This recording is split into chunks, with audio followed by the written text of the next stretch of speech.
ሰላም የተወደዳችሁና የተከበራችሁ የአሁኑ ስፖርት አድማጭ ተመልካቾቻችን እንደምን ዋላችሁ። የዕለተ ማክሰኞ ስፖርታዊ መረጃዎችን ከአሁኑ ስፖርት ይዘን መጥተናል። ዛሬ ጠዋት ላይ እንዲሁም ደግሞ ምሳ ሰዓት ላይ የተሰሙ መረጃዎች አሉ። እሱን አጠናቅረን ይዘን ቀርበናል። ከእናንተ የሚጠበቀው ሰብስክራይብ በማድረግ የቤተሰባችን አባል እንዲሆኑ ነው የምንጋብዛችሁ። ላይክ በማድረግ ደግሞ እንድታበረታቱን እንጠይቃችኋለን። ሁሌም አዳዲስና ትኩስ ስፖርታዊ መረጃዎችን ለማግኘት አሁን ስፖርት ምርጫቸው ይሁን ነው የምንለው። ዛሬ በርካታ ጨዋታዎች አሉ። በተለይም በእንግሊዝ ፕሪሚየር ሊግ 30ኛ ሳምንት መርሃ ግብር ዛሬ የሚደረጉ ተጠባቂ 3 ጨዋታዎች አሉ። በተለይም ኖቲንጋም ፎረስት ከማንቸስተር ዩናይትድ ጋር የሚያደርጉት ሜዳ ውጪ ጨዋታ ይጠበቃል። እንዲሁም ደግሞ በሜዳቸው ደግሞ አርሰናል በፍላይ ኤሚሬትስ ፉላምን የሚያስተናግዱበት ሌላኛው ተጠባቂ ጨዋታ ነው። በዚህ ጨዋታ ላይ ቡካዮ ኦሳካ እንደሚሰለፍ ነው አሰልጣኝ ሚኬል አርቴታ ማረጋገጥ የቻሉት። ከዚህም በተጨማሪ ሌሎች በርካታ መረጃዎችንም አጠናቅረን ይዘን ቀርበናል። ከእናንተ የሚጠበቀው ሰብስክራይብ በማድረግ የቤተሰባችን አባል እንዲሆኑ ነው የምንጋብዛቸው። እኛ ቀጥታ ወደ ፕሮግራሞቻችን አለፍን።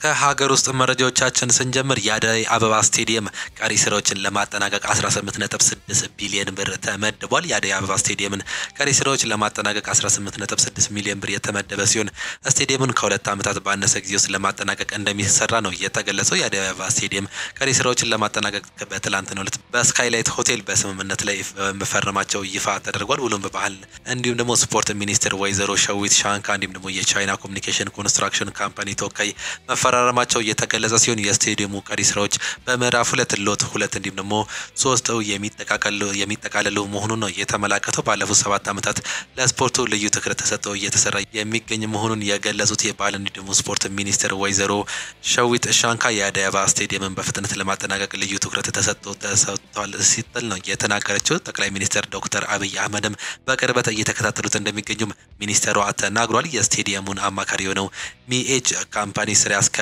መለሰ ኃይሌ ቀሪ ስራዎችን ከ2 ዓመታት ባነሰ ጊዜ ውስጥ ለማጠናቀቅ እንደሚሰሩም ነው የገለጹት። ሪካርዶ ካላፊዮሪ ለመለያ ጊዜ ከሜዳ ይርቃል የሚለውን እንመልከት። የአርሰናል የተከላካይ ስፍራ ተጫዋች የሆነው ሪካርዶ ካላፊዮሪ ለሀገሩ ጣሊያን ብሔራዊ ቡድን ግልጋሎት በመስጠት ላይ እያለ ጉዳት እንዳጋጠመው ይታወሳል። ተጫዋቹ ባጋጠመው ጉዳት ምክንያት ለሳምንታት ከሜዳ እንደሚርቅ አሰልጣኝ ሚኬል አርቴታ አረጋግጠዋል።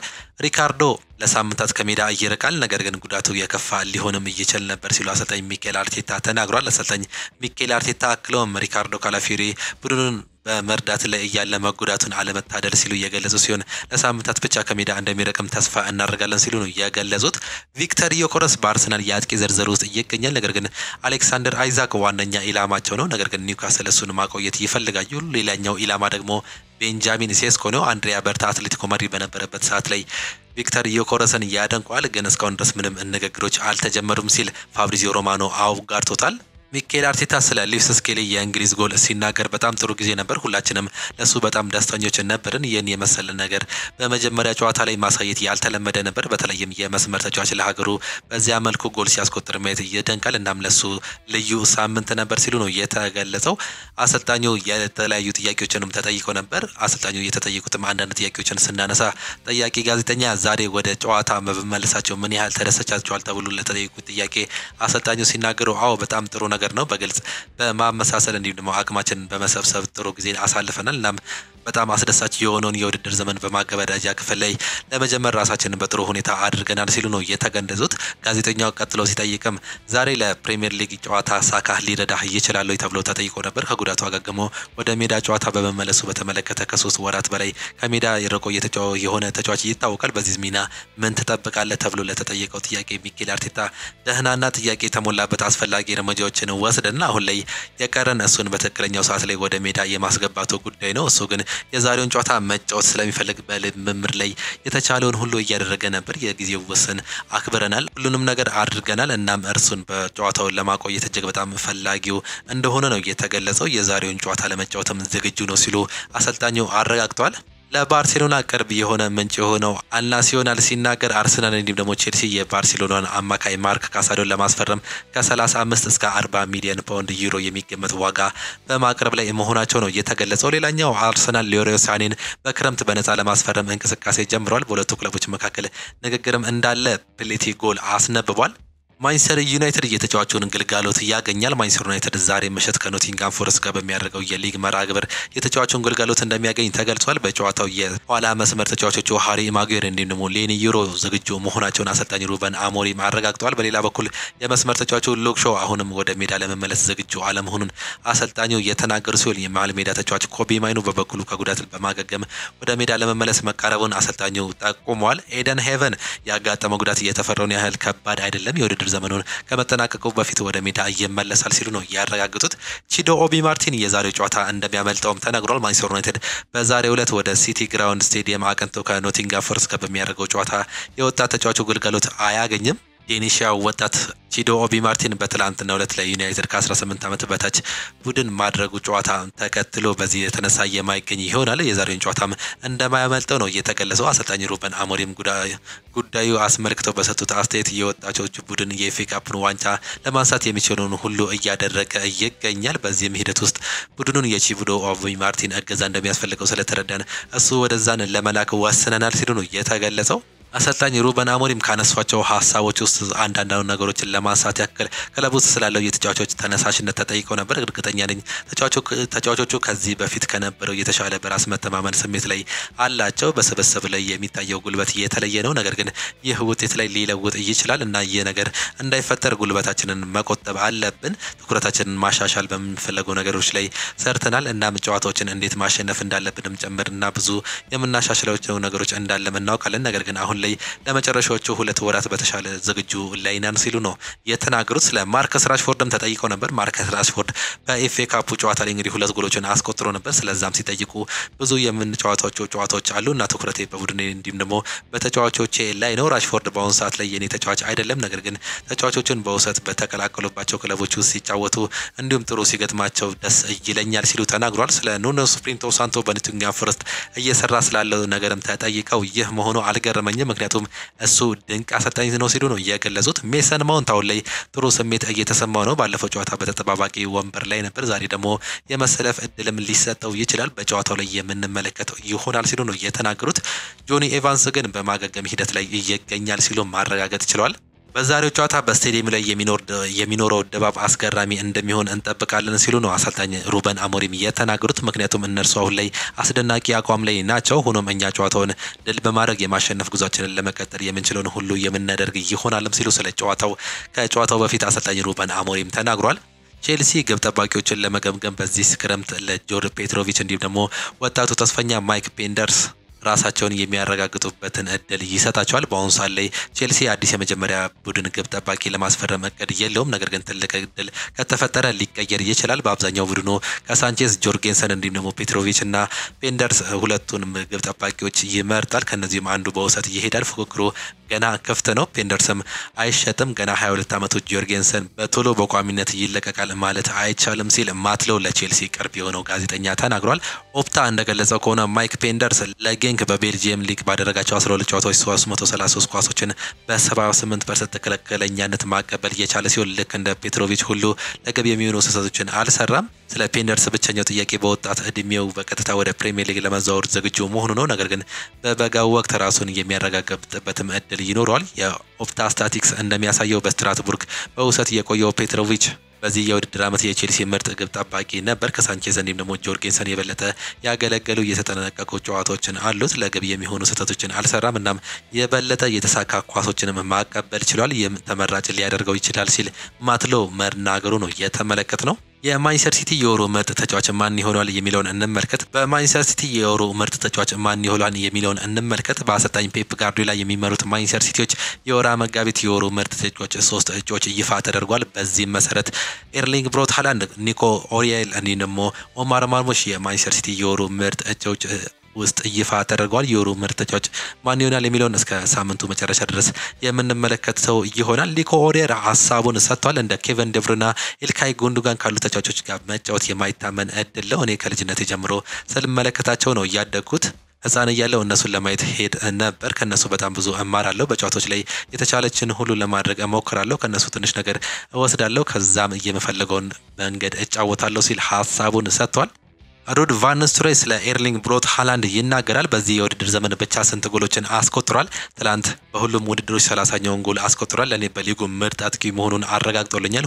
ሁሉንም ነገር አሸንፏል። በጣም ጥራት ያለው የሚገርም አስተሳሰብ ያለው ሰው ነው። እሱን ያንን አስተሳሰብ እንዲሁ ደግሞ ጥራት ይዞ የሚቀጥልበት እድሜ ላይ ነው የሚገኘው። ገና ብዙ አመታትን እንደሚሰራ እጠብቃለሁ። የረጅም አመታት ኮንትራት ፈርሟል። እናም ይገባዋል። እንደሱ አይነት ሰው በቡድንህ ውስጥ ሲኖር 30 ጎሎችን ዋስትና እንደሚያዝ ተቆጥሯል ሲል ተናግሯል። እንደዚህም ሆኖ መጥፎ የውድድር ዘመን እንዳሳለፈ ይነገራል። ስለዚህ ጥሩ መጫወት ሲጀምር ምን እንደሚፈጠር መገመት እችላለሁ። ምናልባት 60 ወይም ደግሞ 70 ያስቆጥራል። በአሁኑም ሆነ በሚመጣው የማንቸስተር ሲቲ ቡድን ውስጥ ምሰሶ ነው። በዚህ በኩል እሱን ማመስገን ብቻ ነው የምችለው። እጅግ በጣም አስደናቂ ተጫዋች ነው ሲል የቀድሞ የማንቸስተር ዩናይትድ ሌጀንድ ተጫዋች ተናግሯል።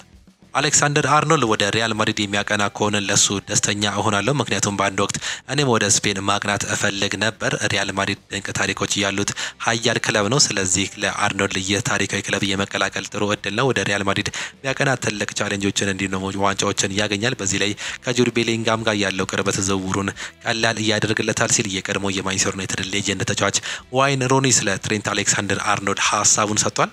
ካርሎ አንቸሎቲ ምባፔ ሮናልዶ በማድሪድ የደረሰበት ደረጃ መድረስ ይችላል ሲሉ ሀሳባቸውን ሰጥቷል። የሪያል ማድሪድ ዋና አሰልጣኝ ካርሎ አንቸሎቲ ኪሊያን ምባፔ ሮናልዶ በሪያል ማድሪድ ያሳካውን ነገር ማሳካት አቅም እንዳለው ነው የገለጹት። ሁለት የተለያዩ ተጫዋቾችን ማወዳደር ከባድ ነው ያሉት አሰልጣኝ ካርሎ አንቸሎቲ ለምባፔ የምመኘው ሮናልዶ በሪያል ማድሪድ ቤት ያሳካውን ነገር ማሳካት እንዲችል ብቻ ነው ያደርገዋለን ብዬ አስባለሁ ሲሉ ተናግሯል። አክሎም ኪሊያን ምባፔ ክርስቲያኖ ሮናልዶ በሪያል ማድሪድ ቤት የደረሰበት ደረጃ የመድረስም አቅም አለው በማለት ነው ማረጋገጥ እየቻሉት። ዳኒ ሴባዮስ መቼ ወደ ሜዳ ይመለሳል? ስፔናው የሪያል ማድሪድ የመሃል ሜዳ ተጫዋች ዳኒ ሴባዮስ በጉዳት ምክንያት ከሜዳ ርቆ እንደሚገኝ የተገለጸ ሲሆን ተጫዋቹ በአርሰናል የሻምፒየንስ ሊግ የሩብ ፍጻሜ ጨዋታ ላይ ወደ ሜዳ ይመለሳል ብለው እንደሚጠብቁ አሰልጣኝ ካርሎ አንቸሎቲ ተናግሯል። በተጨማሪም የመስመር ተጫዋቹ ፌርላንድ ሜንዲ በአርሰናል የሻምፒየንስ ሊግ ጨዋታ ላይ ለመመለስ ጥረት እንደሚያደርግ ነው አሰልጣኙ ያረጋገጡት። ካርሎ አንቸሎቲ ማድሪድን ለመልቀቅ እያሰቡም ይገኛሉ። ጣሊያናዊው አሰልጣኝ ካርሎ አንቸሎቲ በሪያል ማድሪድ ቤት የሚኖራቸው የወደፊት ቆይታ በድጋሚ በማሰብ ላይ መሆናቸውን ዘ አትሌቲክስ ዘግቧል። አሰልጣኝ ካርሎ አንቸሎቲ ከዚህ በፊት በሪያል ማድሪድ መቆየት እንደሚፈልጉ ገልጸው የነበረ ቢሆንም አሁን ላይ አቋማቸው መቀየራቸው ነው የተገለጸው። አሰልጣኝ ካርሎ አንቸሎቲ የወደፊት ቆይታቸው እንዲያስበው ካደረጓቸው ምክንያቶች መካከል በምክትል አሰልጣኝነት አብሯቸው የሚሰራው ልጃቸው ዴቪድ አንቸሎቲ በአመቱ መጨረሻ ሪያል ማድሪድ ለመልቀቅ ማሰቡ፣ ሪያል ማድሪድ አሰልጣኝ ዣቪ አሎንሶ ለማነጋገር መጀመሩ፣ በሪያል ማድሪድ ያላቸው ቆይታ አጠራጣሪ መሆኑ የክለቡ ሰዎች ለመገናኛ ብዙሃን መረጃ ማውጣታቸውን በማወቃቸው መሆኑ ተገልጿል። ሪያል ማድሪድ በበኩሉ አሰልጣኝ ካርሎ አንቸሎቲ አሁንም የሪያል ማድሪድን መቆየት እንደሚፈልጉ ነው መረጃዎች የሚያሳዩት። በእንግሊዝ ፕሪሚየር ሊግ 30ኛ ሳምንት መርሃ ግብሮች ዛሬ የሚደረጉ ይሆናል። በተለይም አርሰናል እንዲሁም ደግሞ ማንቸስተር ዩናይትድ የሚያደርጉት ጨዋታዎች ተጠባቂ ናቸው። ዛሬ 3 ጨዋታዎች ይደረጋሉ። አርሰናል ከፉላም ሲጫወት፣ ወልቨርሃምፕተን ከዌስትሃም ይጫወታሉ። ኖቲንጋም ፎረስት ማንቸስተር ዩናይትድን የሚያስተናግድበትም ጨዋታ ተጠባቂ ነው። በኮፓ ዴላሬም አንድ ጨዋታ ይደረጋል። ሪያል ማድሪድ ከሪያል ሶሲዳድ ይጫወታሉ። በኮፓ ኢጣሊያም አንድ ጨዋታ አለ። በዲኤፍቢ ፖካልም የሚደረግ ጨዋታዎች አሉ። እነሱን በሰፊው ነው የምንመለከተው። ቅድሚያ 3:45 ምሽት የሚያደርጉት የአርሰናልና የፉላምን ጨዋታ እንመለከት። ምሽት 3:45 ነው የጨዋታ በፍላይ ኤምሬትስ ስቴዲየም የሚደረገው ጨዋታ። አሰልጣኝ ሚኬል አርቴታ ከማርኮ ሲልቫ የሚያገናኘውን ተጠባቂ ጨዋታ እንመልከት። እነዚህ ሁለቱ ክለቦች በተገናኙበት ጊዜ አርሰናል 42 ጊዜ ያሸነፈ ሲሆን ፉላም 9 ጊዜ ብቻ ነው ማሸነፍ የቻለው። 13 ጊዜ ደግሞ አቻ መለያየት ችሏል። በዚህ ዓመት የመጀመሪያ ዙር ጨዋታውን በፉላም በክራቨን ኮቴጅ በተደረገ ጨዋታ አንዳቻ መጠናቀቃቸው የሚታወስ ጉዳይ ነው።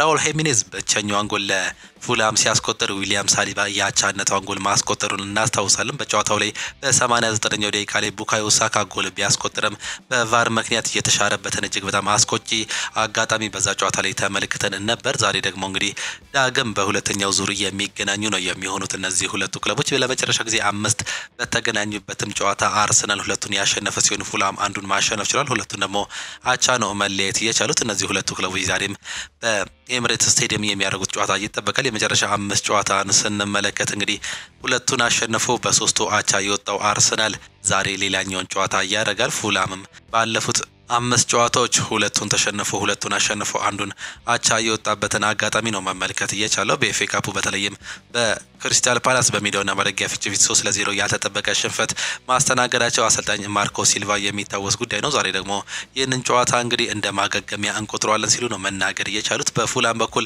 ኪኒቴቴ በጉዳት ምክንያት የማይገኝ ሲሆን በአርሰናል በኩል ተጫዋቾች በርካቶቹ የማይገኙ ይሆናል። በተለይም ከሜዳው ውጪ የሆኑት ጋብሪኤል ጂሰስን ጨምሮ ሪስ ኔልሰን፣ ቶሚያሱ፣ ካይ ሃቨርትስ እንዲሁም ደግሞ ሪካርዶ ካላፊዮሪ በጉዳት ምክንያት የማይገኙ ተጫዋቾች ናቸው። በዛሬው ዕለት እጅግ በጣም አስደሳችው ነገር ቡካዮ ሳካ ወደ ጨዋታ ዝርዝር መመለሱ ነው። አሰልጣኙ ትላንትና በፕሬስ ኮንፈረንሱ እንዳረጋገጡት ከሆነ ቡካዮ ሳካ ዛሬ የመሰለፍ ከፍተኛ እድል አለው። የተጫዋች በበርካታ ጊዜ እንግዲህ የመሰለፍ እድል ፈልጎ ነበር። ነገር ግን የእሱን ጉዳት ለማገገም ሲል እኛ ከልክለነው ነበር። ለዛሬ ጨዋታ ግን ብቁ ነው ሲሉ አሰልጣኝ ሚኬል አርቴታ ማረጋገጥ ችሏል። ይህም ለአርሰናል ደጋፊዎች እንዲሁም ደግሞ ለክለቡ እጅግ በጣም ወሳኝ ዜና መሆኑ ነው እየተመለከትን የምንገኘው። በቻምፒየንስ ሊጉም የመሳተፍ እድሉ በአሁኑ ሰዓት ላይ መረጋገጥ ችሏል። የተጫዋች ዛሬ ምሽት 3:45 ላይ የሚጀምረው የአርሰናልና የፉላም የኤምሬትስ ጨዋታን የምንመለከት ይሆናል። ሌላኛው ወልቨርሃምፕተን ከዌስትሃም ጋር የሚያደርጉትም ጨዋታ ተጠባቂ ነው። ወልቨስ በሜዳውና በደጋፊዎች ፊት ነው ዌስትሃምን የሚያስተናግድ። አሰልጣኝ ቪክተር ፔሬራ ከግራም ፖተር የሚያደርጉት ጨዋታ ይጠበቃል። እነዚህ ሁለቱ ክለቦች በተገናኙበት ጊዜ ወልቨርሃምፕተን 25 ጊዜ ያሸነፈ ሲሆን ዌስትሃም 33 ጊዜ በማሸነፍ ሪካርዱን ይዟል። 14 ጊዜ ደግሞ አቻ ነው መለየት የቻሉት። በመጀመሪያው ዙር ጨዋታ ዌስትሃም ዩናይትድ በሜዳውና በደጋፊዎች ፊት ወልቨርሃምፕተንን 2-1 አሸንፎ ነበር መምጣት የቻለው። ይህ ደግሞ ሁለተኛው የመልስ ጨዋታ ነው። በዛ ጨዋታ ላይ ቶማስ ሱሼክ እንዲሁም ደግሞ ጃረድ ቦን ነው ሁለቱን ጎሎች ማስቆጠር የቻሉት። ብቸኛዋን ጎል ለወልቨርሃምፕተን ማት ዶርቲ ነበር ማስቆጠር የቻለው። ማመር ቅዱስ በዛ ጨዋታ ላይ ጎል ማስቆጥሮ ቫር እንደሻረበት በርካቶቻችን እናስታውሳለን። ዛሬም የሚደረገው ተጠባቂ ጨዋታ ዛሬ ምሽት 3:45 በተመሳሳይ የሚጀምር መሆኑ ነው መመልከት የቻለው። በሞሊኒክስ 32000 ደጋፊዎችን በሚይዘው በዚህ ስቴዲየም ነው ይህ ጨዋታ የሚደረገው። እነዚህ ሁለቱ ክለቦች እንግዲህ በደረጃ ሰንጠረዡ 16ኛና 17ኛ ደረጃ ላይ መቀመጥ ችሏል። 34 ነጥብና 26 ነጥብ በመያዝ ነው መቀመጥ የቻሉት። ዌስትሃም ዩናይትድ 16ኛ ነጥብ ደረጃ ላይ መቀመጥ ችሏል በ34 ነጥብ። ወልቨርሃምፕተን ደግሞ በ26 ነጥብ 17ኛ ደረጃ ላይ መቀመጥም ችሏል። ከወራጅ ቀጠና ከኢፕስዊች ከ18ኛ ደረጃው ላይ እንግዲህ በ9 ነጥብ ርቆ ነው መቀመጥ የቻለው። የዛሬውም ጨዋታ ከወራጅ ቀጠና ለመራቅ የሚያደርገው ጥረት በወልቨርሃምፕተን እንዲሁም ደግሞ በዌስትሃም በኩል የምንመለከታቸው ወሳኙ ጨዋታ ነው። ሌላኛው ከባዱ ጨዋታ እንግዲህ ኖቲንጋም ፎረስት ከማንቸስተር ዩናይትድ ጋር የሚያደርጉት የምሽት 4 ሰዓት ጨዋታ ነው። ይህ ጨዋታ እጅግ በጣም ከባድ ያደርገዋል። በተለይም በአሰልጣኝ ሩበን አሞሪም እየተመሩ የሚገኙት ማንቸስተር ዩናይትዶች ያለፉትን ጨዋታዎች በጥሩ ስታቲክስ ላይ ነበሩ። ነገር ግን መሀል ላይ ኢንተርናሽናል ብሬክ መግባቱን ተከትሎ እንግዲህ የዛሬው ጨዋታቸው ደግሞ ከኑኖ ስፕሪንቶ ሳንቶ ኖቲንጋም ፎረስት ጋር ከባዱን ጨዋታ ያደርጋሉ። ኑኖ ስፕሪንቶ ሳንቶ በዚህ ዓመት እንግዲህ ኖቲንጋም ፎረስትን 3ኛ ደረጃ ላይ ማስቀመጥም ችሏል። እጅግ በጣም አስገራሚ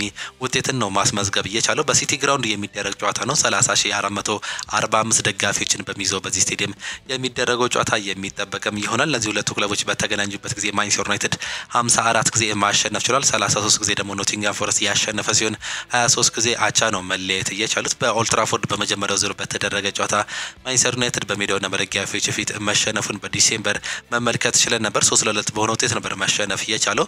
ሚሊንኮቪች በሁለተኛው ደቂቃ ላይ ገና በመጀመሪያው ደቂቃ ላይ አስቆጥሮ 1-0 መምራት ችሎ ነበር። ከዛ ራስመስ ሆይሉንድ አቻ ማድረግ ቢችልም በሁለተኛው አጋማሽ ጊብስ ዋይት እንዲሁም ደግሞ ክሪስ ውድ ባስቆጠሯቸው ጎሎች 3-1 መምራት ቻሉ። ነገር ግን ከሽንፈት ያልታደገችው ጎል በ61ኛው ደቂቃ ላይ ብሩኖ ፈርናንዴዝ በጨዋታው ላይ ማስቆጠር ችሎ ነበር። በጨዋታው ማንቸስተር ዩናይትዶች እጅግ በጣም እየተሻሉ ነበር። በዛው ጨዋታ ላይ 72% ቦል ፖሰስ ማድረግ ችሎ ነበር። 17 ሙከራዎችን እንዲሁም ደግሞ 7 ኦን ታርጌቶችን ሞክረው ነበር። ነገር ግን ሊሳካላቸው አልቻለም። ኖቲንጋም ፎረስቶች 3 ሙከራዎችን ኦን ታርጌት ሞክረው 3ቱንም ወደ ጎልነት መቀየር ችሎ ነበር። 11 ሙከራዎችን ነው በአጠቃላይ ማድረግ የቻሉት። 3ቱ ግን ቀጥታ ወደ ጎል መቀየር ችለው ነበር። በዛም ወሳኛውን 3 ነጥብ ይዘው መመለስ ችሎ ነበር። ዛሬ ደግሞ በሲቲ ግራውንድ በሜዳቸውና በደጋፊዎች ፊት የሚያደርጉት ተጠባቂ ጨዋታ የሚጠበቅ ነው የሚሆነው። ይህም ከባዱን ጨዋታ ሊያደርግባቸው ይችላል። በአሰልጣኝ ሩበን አሞሪም ስር ከኢንተርናሽናል ብሬክ በፊት እንግዲህ አስተያየታቸውን ሰጥተው ነበር። አሰልጣኝ ሩበን አሞሪም በዚህ ሰዓት ላይ እጅግ በጣም ጥሩ ኮንሲስተንሲ ወይም ደግሞ ጥሩ አካሄድ ላይ በነበርንበት ሰዓት ላይ ይህ ነገር መምጣቱ ወይም ደግሞ ኢንተርናሽናል ብሬክ መምጣቱ እጅግ በጣም አሳዛኝ ነው። በዚህው መቀጠል እንፈልግ ነበር፣ ነገር ግን እድለኛ አይደለንም። ቀጣዩን ጨዋታ ከኢንተርናሽናል ብሬክ በኋላ የምናየው ይሆናል ሲሉ አሰልጣኙ መናገር ችሎ ነበር። በእርግጥ በዚህ ጨዋታ ላይ እንግዲህ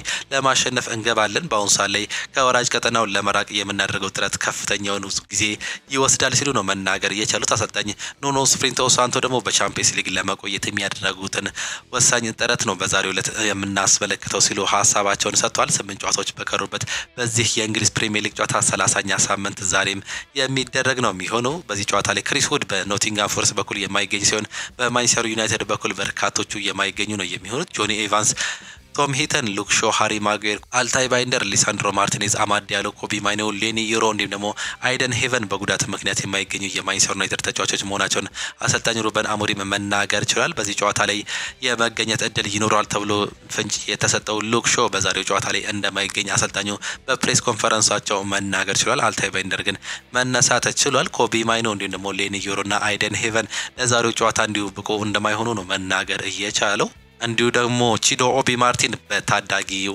ተጫዋችነት ወደ ማንቸስተር ዩናይትድ የመጣው ከአርሰናል እንግዲህ የተጫዋች በዛሬው ጨዋታ ላይ እንደማይገኝም ሌሎች አማራጮች ሊያዩ እንደሚችሉ እየተገለጸ ይገኛል። ቺዶ ኦቢ ማርቲን በዛሬው ጨዋታ ላይ እንደማይገኝ ነው እየተገለጸ የሚገኘው። በዚህ ቲም ውስጥ እጅግ በጣም እየሳሳው የማንቸስተር ዩናይትድ ቲም ስፒሪት በዛሬው ዕለት ታዳጊዎችን ወይም ደግሞ ከ21 ዓመት በታች ላይ የሚጫወቱ ተጫዋቾችን እነ ሃሪ አማስ የመሳሰሉ ተጫዋቾችን ልንጠቀምባቸው እንችላለን ሲሉ አሰልጣኝ ሩበን አሞሪም መናገራቸው ነው ይፋ እየተደረገው። የዛሬው ጨዋታ እጅግ በጣም ተጠባቂ ያደርጋል። የመጨረሻ 5 ጨዋታቸውን ስንመለከት በተመሳሳይ ሁለቱም ቲሞች ከአምስቱ 2-2 ሲያሸንፉ 3ቱን አቻ መለያየትም ችለዋል። የዛሬ ጨዋታቸውም ተጠባቂ እንደሚያደርጋቸው ነው እየተመለከተን የምንገኘው። 30ኛ ሳምንት መርሃ ግብር በሲቲ ግራውንድ ምሽት 4 ሰዓት ላይ የሚደረገው የኖቲንጋም ፎረስትና የማንቸስተር ዩናይትድ ጨዋታም ተጠባቂ ያደርጋል። በስፔን ኮፓ ዴላሬም ምሽት 4 ሰዓት ተኩል ላይ የሚጀምር ጨዋታ አለ። ሪያል ማድሪድ ከሪያል ሶሲዳድ ጋር በሳንቲያጎ በርናባው የሚያደርጉት ጨዋታም ሌላኛው ተጠባቂ ጨዋታ ነው። እነዚህ ሁለቱ ክለቦች እንግዲህ ዛሬ ሌላኛውን ጨዋታ ያደርጋሉ። በመጀመሪያው ጨዋታ ዙር ሪያል ማድሪድ በኮፓ ዴላሬ ከሜዳቸው ውጪ 1-0 አሸንፈው መመለሳቸውን እናስታውሳለን። በዛኛው ጨዋታ ላይ ብቸኛውን ጎል ኤንድሪክ ነበር ማስቆጠር እየቻለው። ዛሬ ደግሞ በሜዳቸውና በደጋፊዎች ፊት የሚያደርጉት ጨዋታ ይጠበቃል። ይህን ጨዋታ ምናልባትም በቤንቾች ሊገቡ እንደሚችሉ ፍንጭ እየተሰጠም ነው የሚገኘው። ሪያል ሶሲዳድ ይህን ጨዋታ በሳንቲያጎ በርናባው ለመቀልበስ የሚያደርጉትን ጥረት እንመለከታለን። በጨዋታው ላይም በጉዳት ምክንያት የማይገኙ ተጫዋቾች አሉ። ቲቤት ኮርቶዋን ጨምሮ ዳኒ ካርቫል፣ ዳኒ ሴባዮስ፣ ፌርናንድ ሜንዲ እንዲሁም ደግሞ ኤደር ሚሊታው በጉዳት ምክንያት የማይገኙ ተጫዋቾች ናቸው። ዳኒ ካርቫል ምንም እንኳን በማገገም ሂደት ውስጥ ቢኖርም በዛሬ ጨዋታ ላይ የማይገኝ ይሆናል። ነገር ግን ለቻምፒየንስ ሊጉ የአርሰናል ጨዋታ ብቁ እንደሚሆን ነው አሰልጣኝ ካርሎ አንቸሎቲ ፍንጭ እየሰጡ የሚገኙት። እነዚህ ሁለቱ ክለቦች በርካታ ጊዜ እየተገናኙ ሲሆን ሪያል ማድሪድ 103 ጊዜ ማሸነፍ ችሏል። 37 ጊዜ ሪያል ሶሲዳድ ያሸነፈ ሲሆን 42 ጊዜ ደግሞ አቻ ነው መለያየት እየቻሉት። የመጨረሻ 5 ጨዋታቸውን እንኳን ስንመለከት አንዱን ሪያል ሶሲዳድ ያሸነፈ ሲሆን ተከታታይ 4ቱን ጨዋታ ግን ሪያል ማድሪድ ነው ማሸነፍ የቻለው። የዛሬም የኮፓ ዴላሬ ጨዋታ ምሽት 4 ሰዓት ተኩል ላይ የሚጀምርም ይሆናል። በሌሎች ሊጎችም የሚደረጉ ጨዋታዎች አሉ። በኮፓ ኢታሊያ ኢምፖሊ ከቦሎኛ ጋር ሲጫወቱ በዲኤፍቢ ፖካል የሚደረግም ጨዋታ አለ። በኤልቨርኩሰን ከሜዳቸው ውጪ የሚያደርጉት ጨዋታ ተጠባቂ ጨዋታ ነው። ምሽት 3:45 የሚጀምር ጨዋታ ነው የሚሆነው። በኮፓ ዲ ፍራንስም የሚደረግ ጨዋታ አለ። ፒኤስጂም ከሜዳቸው ውጪ ምሽት 4 ሰዓት ከ10 ላይ የሚጀምረው ደንቅ ጋር የሚያደርጉት ጨዋታ ተጠባቂ ጨዋታ ነው። ይህንንም የምትመለከቱ ነው የሚሆኑት። ግን ዛሬ በጣም ተጠባቂ ጨዋታዎች ኖቲንጋም ፎረስት ከማንቸስተር ዩናይትድ ጋር፣ ሪያል ሶሲዳድ ከሪያል ማድሪድ ጋር የሚያደርጉት ተጠባቂ ጨዋታ ነው። በእነዚህ ጨዋታዎች ላይ ሀሳብ አስተያየታችሁን ልትሰጡን ትችላላችሁ። አርሰናልም በሜዳውና በደጋፊዎች ፊት ፉላምን ያስተናግዳል። በእነዚህ ጨዋታዎች ላይ ግምታችሁን ልታስቀምጡልን ትችላላችሁ። እኛም ትክክለኛውን ግምት ላስቀምጥልን ሰው የካርድ ሽልማቶችን የብናበረከት ነው የሚሆነው። በዚህም ሁላችሁ እንድትሳተፉ ነው የምንጋብዛችሁ።